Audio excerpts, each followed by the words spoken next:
Yeah, man, it's going down. This Donnie Houston podcast. I'm Donnie Houston. Check it out, man. We got a very special guest today, man.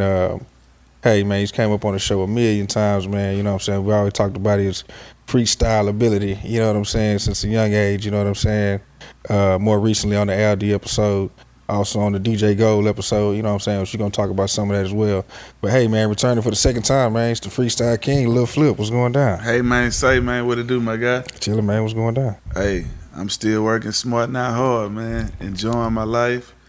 You know, it's a pandemic going on, but it ain't stopping nothing, you know. Just maneuvering, opening up other parts of my brain, like the movie Limitless. Yeah. For sure. I mean, you got the new soda, I see, you know what I'm saying? Yeah, the exotic pop, the Leprechaun cream, the red cream soda. It'll be out on my birthday, you know what I'm saying? So, you know, I'm still working. A lot of people, they didn't even know I own a percentage of exotic pop. Oh, yeah. So You know? not just an ambassador, but a part owner as well. Yeah, man. What I've learned, man, with life and businesses, you know, sometimes it's best to not even put your name on shit you own, cause you know people say they support you, and then when you know it's time to support. Right now, all your partners, everybody watching this or listening to this, look, all your partners that say they're your partners. If you do music right now, go to all your partners' phones right now and go into their iTunes playlist, Apple Music, whatever the case it is, Google Play, however, Spotify. If you don't see your shit in there, man, hey, man, say, man, I don't know if them your partners, man. You know, you got to support with your actions and not with your mouth. Yeah.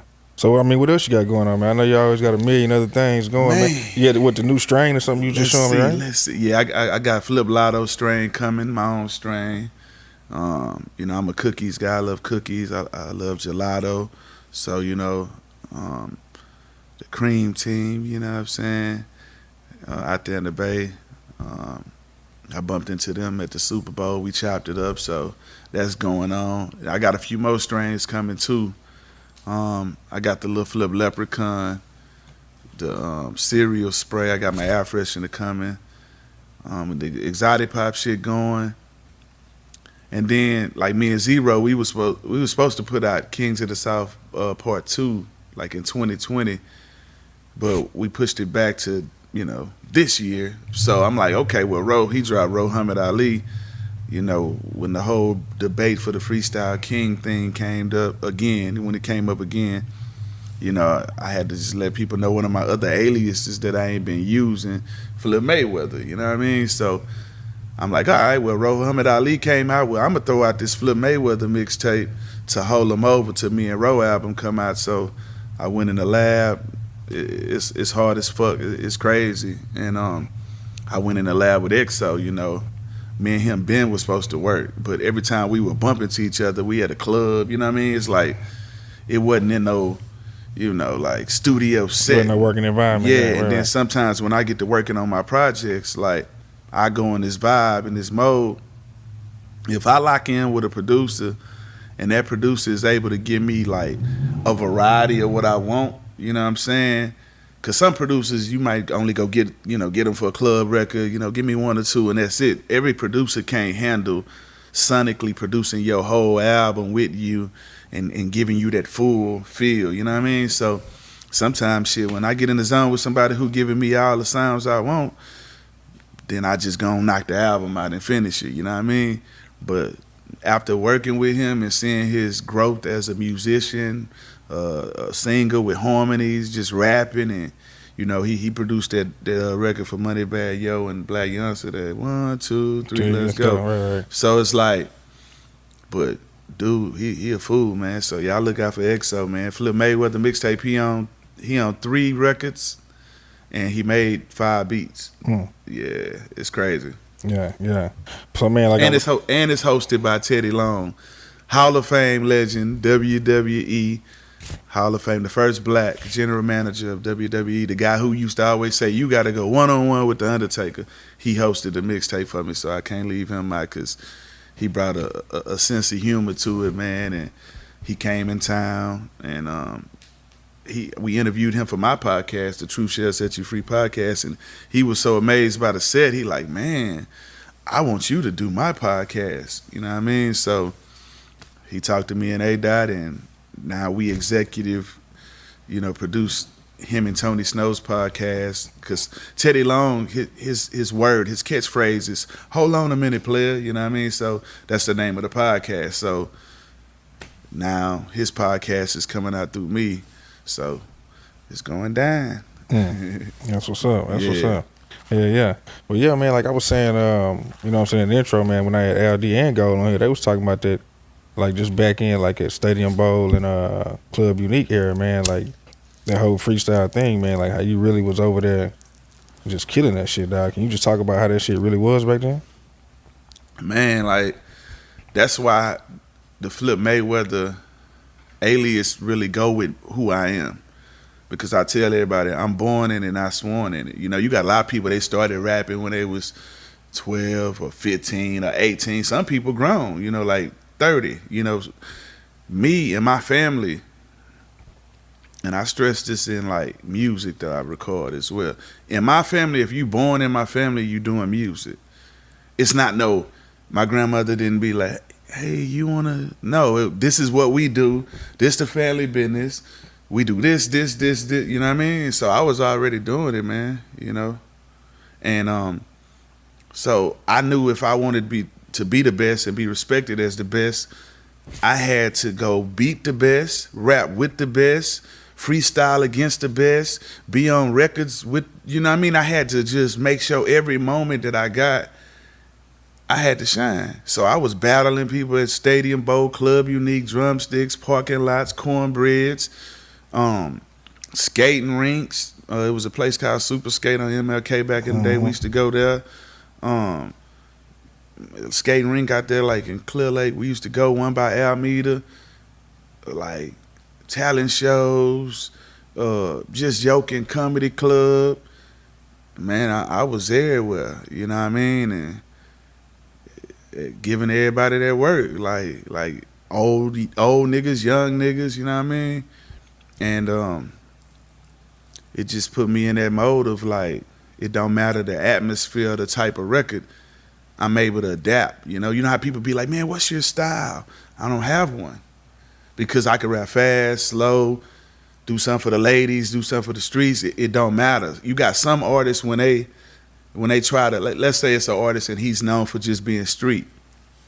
Sometimes when they try to record records for the ladies, you can tell it's forced. You know what I mean? You like, and they sound like they out of their element. You know what I mean? Everybody can't talk their talk and really, live it and really, paint the picture vividly to the point where you like, damn, he gotta know what the fuck he talking about. Like, you know what I mean? So it's just authentic. But yeah, them was the good old days. And Gold, LD, Screw, like they saw me. DJ Big Red, he used to DJ.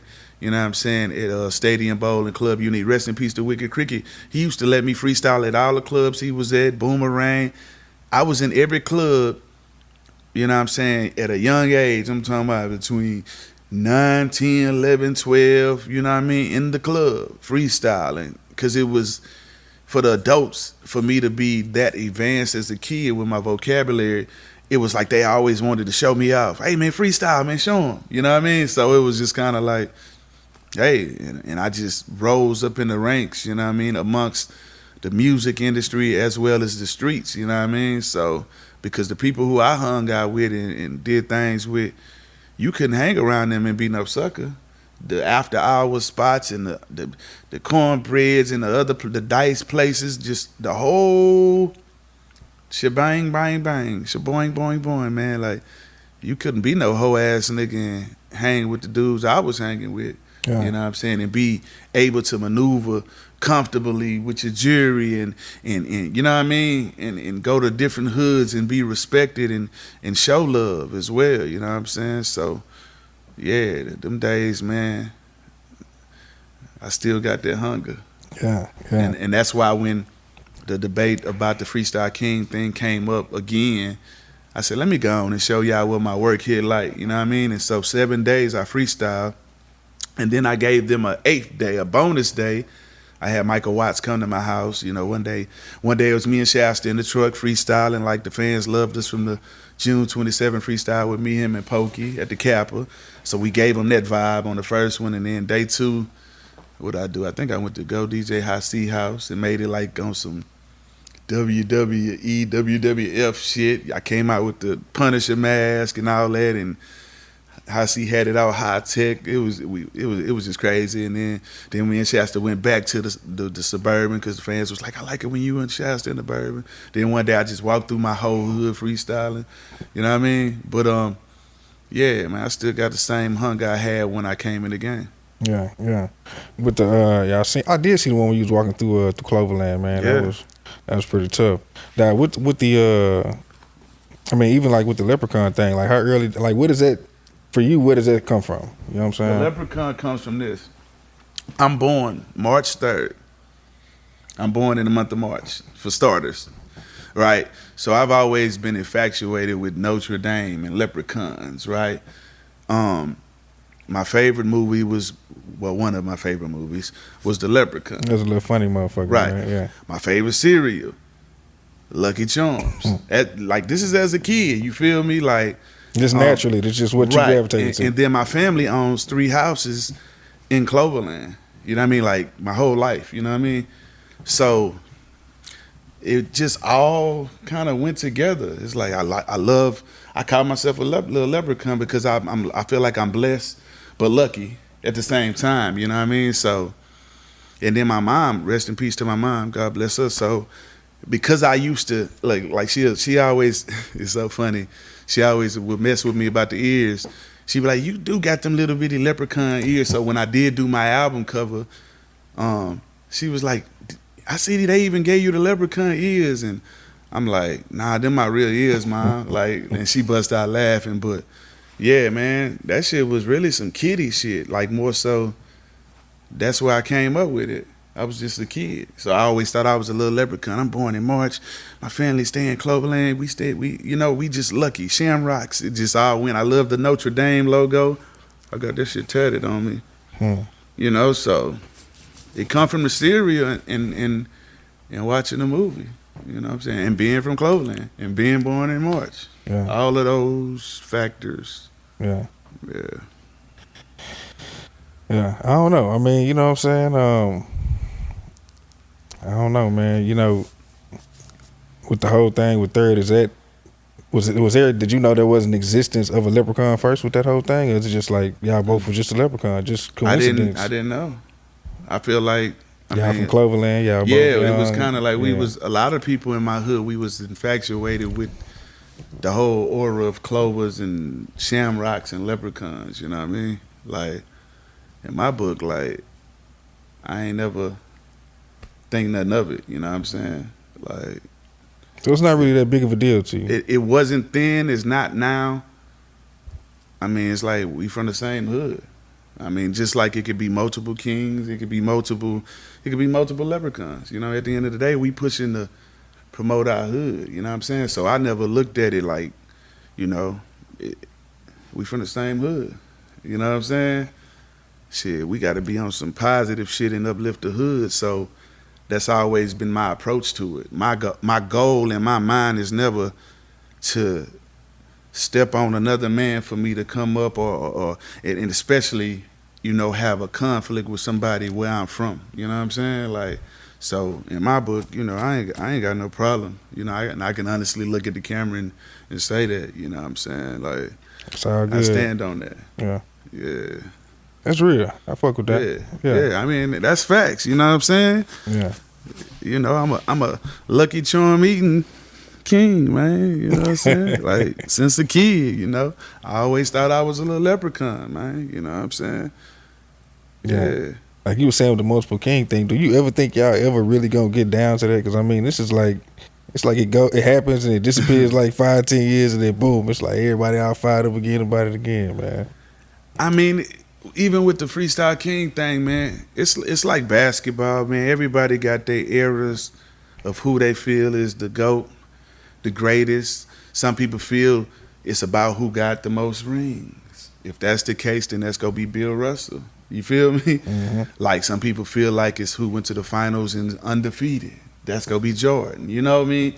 Um, so everybody got their own criteria for who they feel is the GOAT and is the greatest. You know what I'm saying?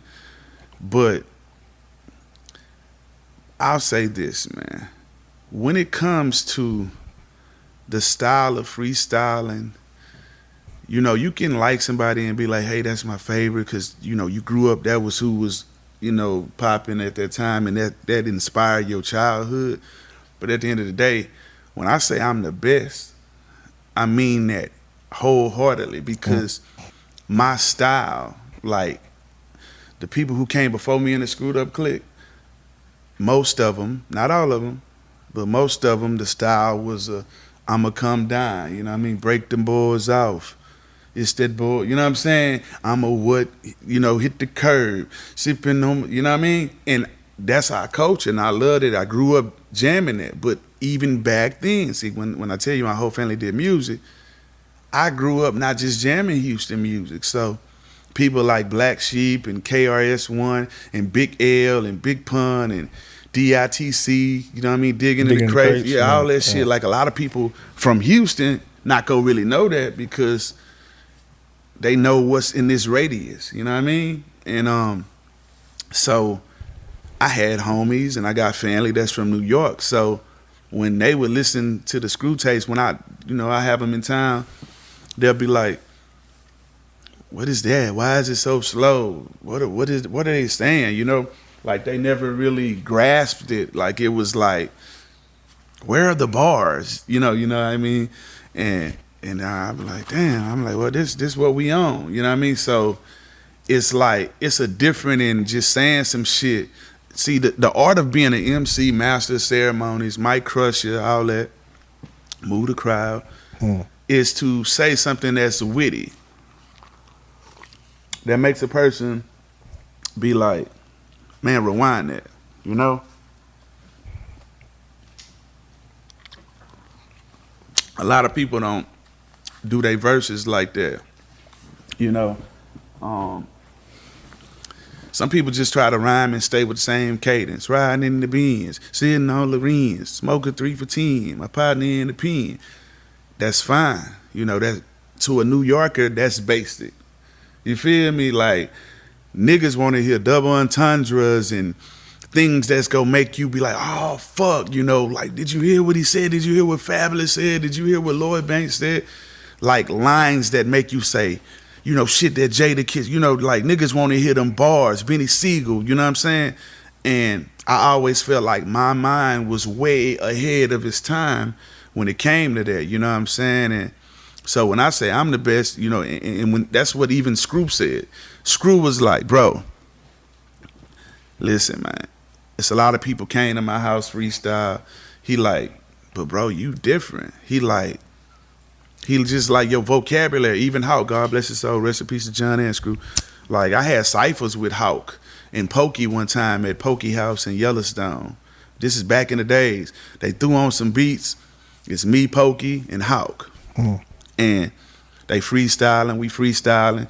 We did some shit like where it was like, you know, nigga probably rap like 4 bars, you know what I mean? Then you gotta catch it. Then it went from there to like 2 bars. So you got Hawk and Pokey, they trying to double team me like, you know, I'm the new young nigga, the youngest nigga, so they trying to, and I'm just like, nigga, yeah, holding my own, like, nigga, I don't care if y'all try to double team me, you know what I'm saying? And they had gave me, you know what I'm saying, gave me my card that night. They was like, man, you got something, nigga.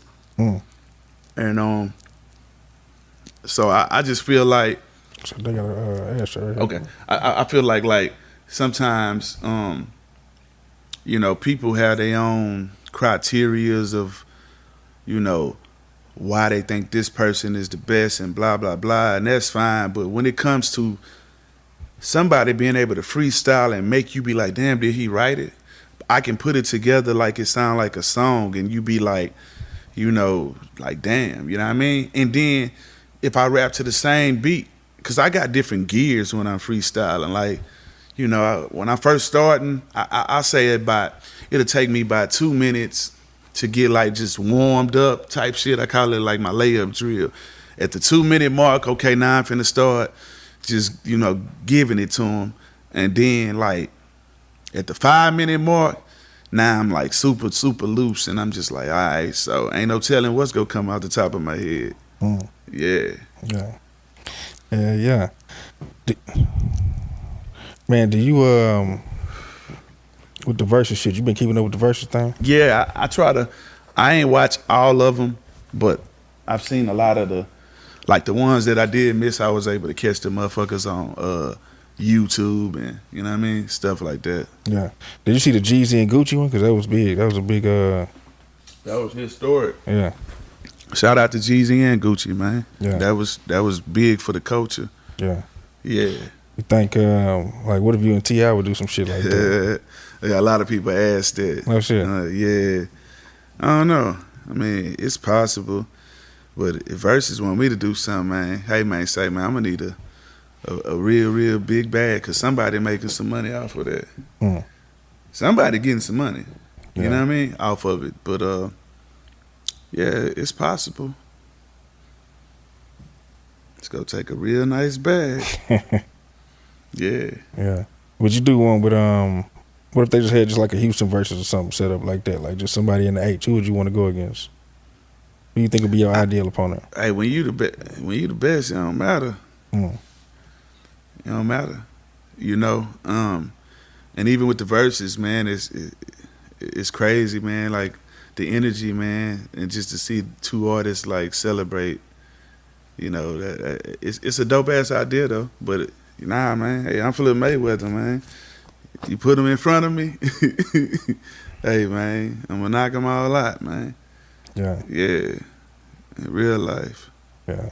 Man, I had LeRon on here, man, and he was talking about how y'all was getting down back in the day, you know what I'm saying? Yeah. And, like he had an opportunity, I think, to go with you, like when you were leaving Sucker Free to go, I guess, do your own thing. Like what was the whole reasoning for like wanting to leave Sucker Free in the first place to kind of start the Clover G thing? I met Ron. Let me tell you something about Ron.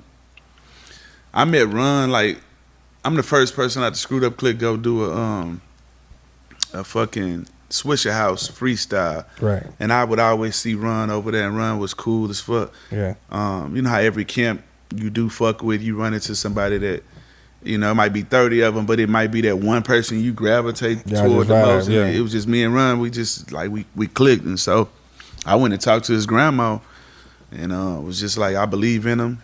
Here I am, like, 18, 19, and I took him out of school, paid for him to get a tutor. I ain't ever took nobody out of school, but I mean, hey, I figured it out, and yeah, Ron talented. He was just with me like 2 weeks ago when I was shooting a video for Cash App, and he came when I was shooting the Black Badge Boy video.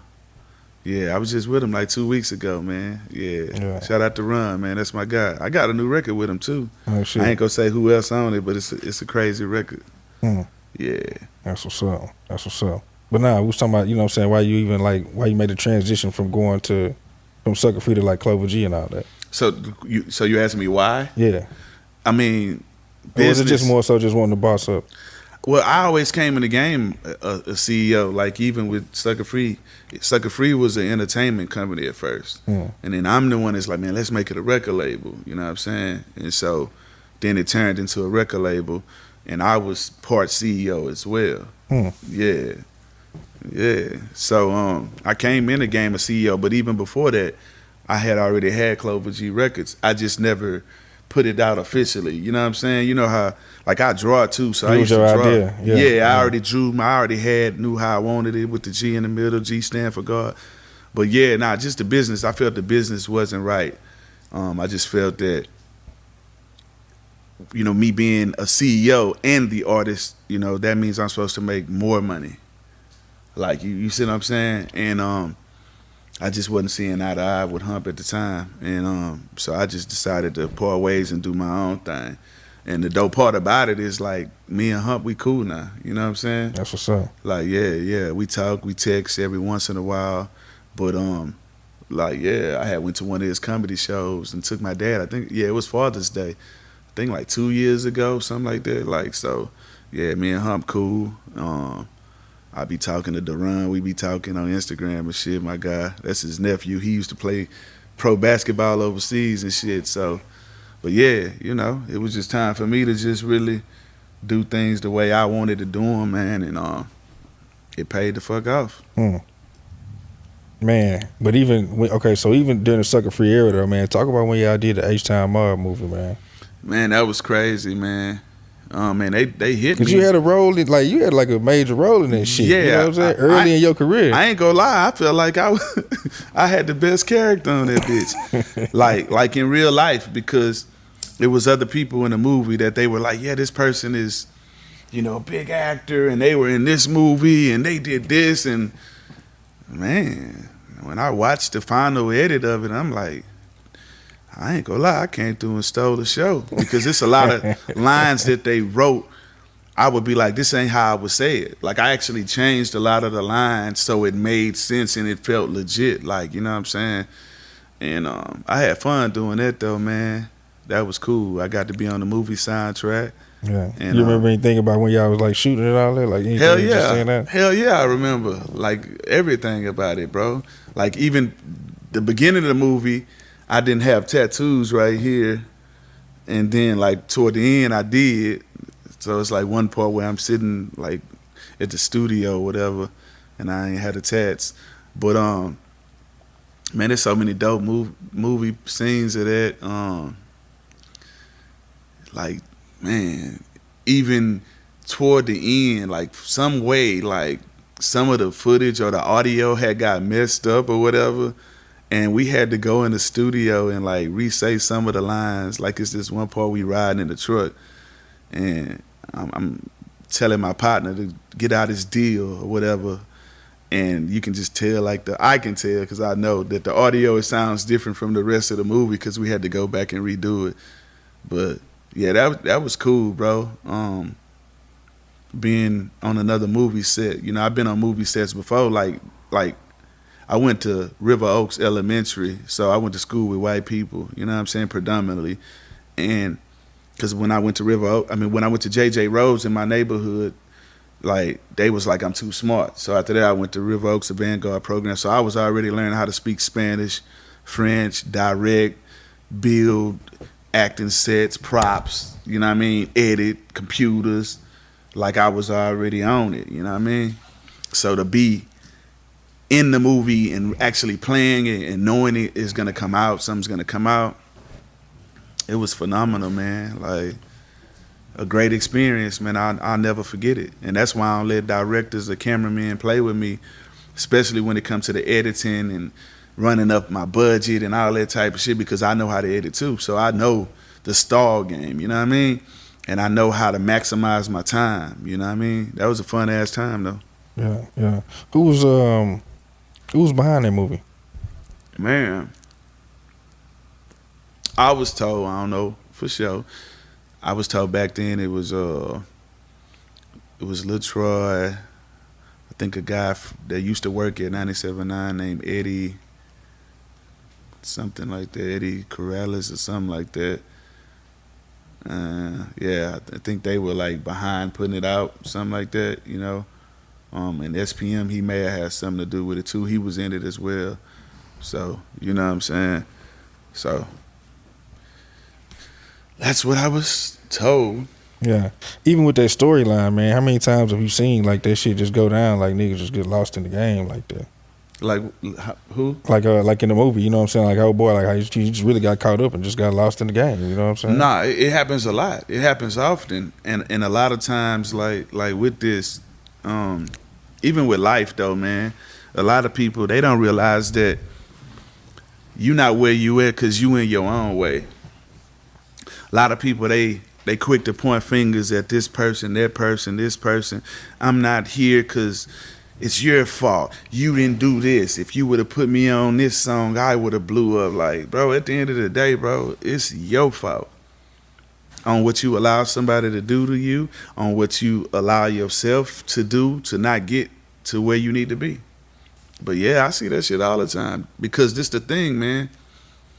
A lot of artists, they get so caught up in being the artist and the image and the talent part of it. They don't give a fuck about the the PR, the being in good graces with DJs, the showing love, taking that extra picture, you know what I'm saying? Giving that DJ that drop when that DJ asks for the drop, you know what I'm saying? Motherfuckers rather be in VIP, just cool, anti-social. Like me, man, fuck that. When I go to the club, I just literally did an interview with the Nerve DJs, Big Hef and them, all of them, you know what I'm saying? Like 1,500 DJs. And I told them, when I go to the club and I walk in and they try to walk me to the green room or the VIP, the first place I go is to the DJ. I say, nope, take me to the DJ first. I go to the DJ booth. I don't care if it's way on the other side of the club, you know what I mean? I'm going. I don't care if we got to walk through the whole crowd. I'm going to go say what's up to the DJ, look him in his eyes, intro myself. If I don't have his info, swap numbers, emails, boom, boom, boom. But now, with the COVID, I did a deal with this company called Clear Card. Make sure y'all support it, man. Like, you meet somebody, they want your info, you just tap the card on their phone, and all your information go. The phone number, email, album, mixtape, you know what I'm saying? I'm going to show it to you. I got one in my bag. Get it out of my wallet. So, Yeah. Man, you've done a whole lot of shit. Do you think you get the proper respect, you know what I'm saying, that you deserve, man? For all your contributions and really taking it there, you know what I'm saying, as far as just really coming out the city and even before the 2005 movement, you know what I'm saying, having your big run, you know what I mean, with Game Over, and even before that, just where we ball Game Over, Sunshine and all that, you know what I mean? Nah, I don't feel like getting my props that I deserve, but if I cared about props, I would have been stopped. It's like this, man. Give me the one with my picture. It's in my wallet. Let me see it. Yeah, I don't care about that shit, man. Like, if I get the accolades, that's fine. If I don't, that's fine. You know what I'm saying? It's the Clear Card right here. You know what I'm saying?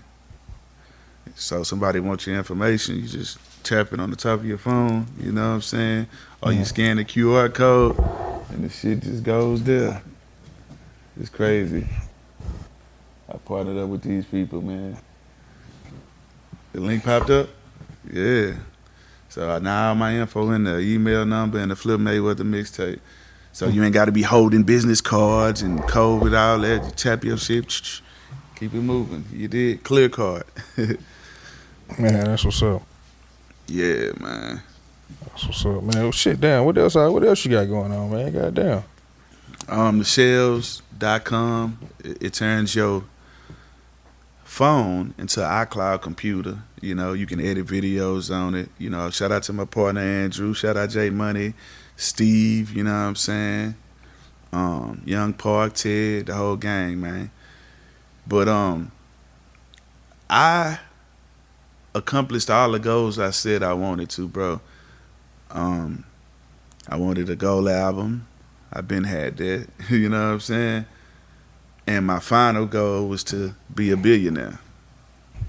That's the next goal. So between Exotic Pop and Shells.com and a couple other ideas, I should be reaching that goal, man, very soon. And like with the pandemic, man, my last album, the Leprechaun, my last solo album, the Leprechaun 2, like I wanted to start and end where, I started, even though I've been doing albums before the Leprechaun came out, but my first official, release, because back even before that album came out, like elementary, middle school, it was different companies that I used to order, cassette tapes from, and then when CDs came out, it was this place called Disc Makers, I used to always put out little EPs, But the pandemic came in, and the first 2 weeks, I'm like, fuck, it fucked up like the rollout for my Leprechaun 2 album, South by Southwest. I had like $40,000 worth of like events going on.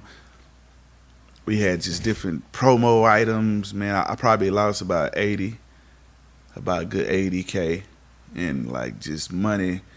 So that shit was like, fuck. First 2 weeks, I was like, damn, this crazy. You know what I mean? But thank God that I never stopped collaborating and doing shit with people, right? So my residuals, I'm on so many albums. Like I'll be in the Guinness Book of World Records before it's all said and done. I got the most collaborations. Like I probably do like right now, I'd say like now I probably do like 8 features a week. But like when the pandemic came, man, I was doing like 15. Damn. Like just crazy. But even before the pandemic, like I was probably doing about, I'd say like 4 or 5 a week. You know, it just fluctuates, man. So I'm like, all right, well, we in the house. What else can I work on? So I'm like, let me go and pull out some of these ideas I've been sitting on, because I believe as a mastermind and a genius, you don't expose your other ideas to people if they're not in the thinking pattern or the realm that you are in. Because I could tell one idea to somebody who don't care about leaving Houston. All they want to do is trap. They ain't go care about none of that. They ain't gonna understand the language I'm talking. So I said, all right, I'm gonna go and work on my podcast. Now my podcast, I came up with the idea to do a podcast like 8 years ago. I say, when I do my podcast, this is all I knew about it. Like I say, when I do the podcast, I'm going to make mine different. I'm going to put my questions on a wheel. I'm going to make the people spin a wheel.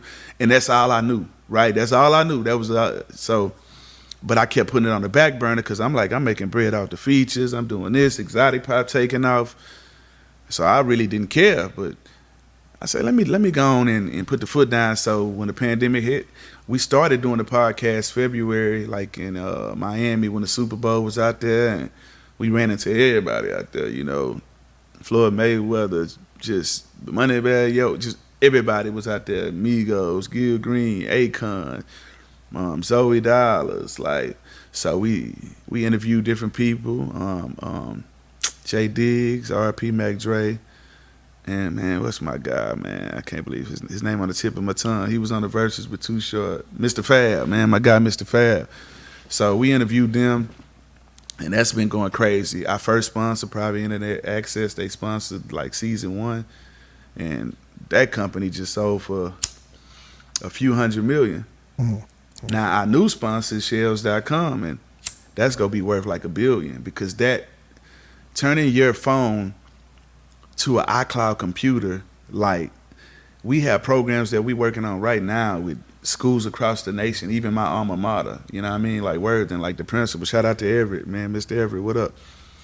And, you know, I work hand in hand with the mayor, so we about to really change these people's lives and really help these schools. And I'm also about to design Worthing basketball, the jerseys, and donate the uniforms. So same way kind of how Michael Jordan do for North Carolina, how he go to his alma mater and design it. They got special jerseys and yeah, so, you know, that's what I'm on. I'm on some businessman, grown-up king shit. So, you know, podcast and then my movie. So, peep this. Now, I got like 8 movies like already in my mind. 3 of them I wrote already.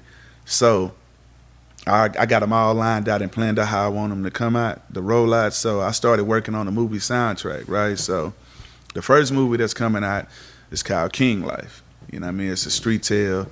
You know, 2 homies, they family go through something and they can't be homies no more, but they childhood friends, and then it just turns into a war.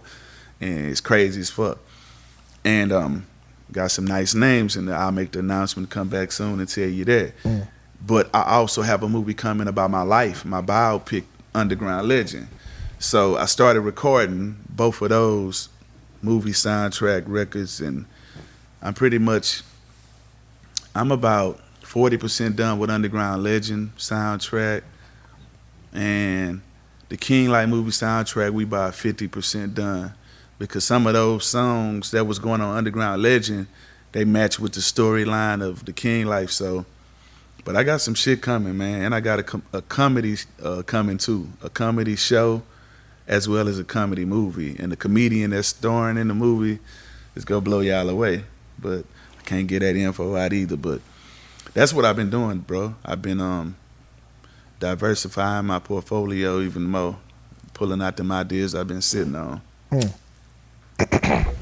Hell yeah. Well, shit, man. You got anything else so we get before we get up out of here?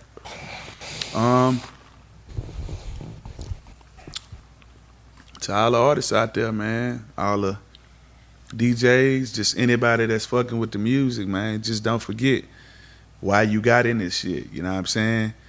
You know, the pandemic came and it made a lot of people have to humble themselves and really, you know, be grateful for what they got. So all I could tell you, man, my granny told me even a dog deserves respect. You know what I'm saying? Meaning, I'ma treat the trash man the same way I'ma treat the boss of the company. You know what I'm saying? So, you know what I'm saying?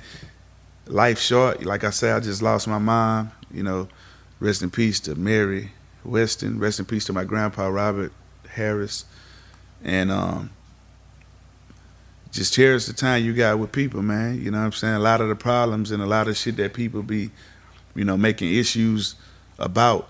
You know what I'm saying? They quick to, you know, go off on their homeboy, do something to somebody that look like them, but the main people you need to be having their energy against, you ain't doing shit to them. You know what I'm saying? So at the end of the day, man, if you can talk that shit out, man, understanding is everything. You know, that's what my dad always told me. So, you know, just think smart, man. You know, and rest in peace to all the soldiers we lost, all the rappers, everybody, man. You know what I'm saying?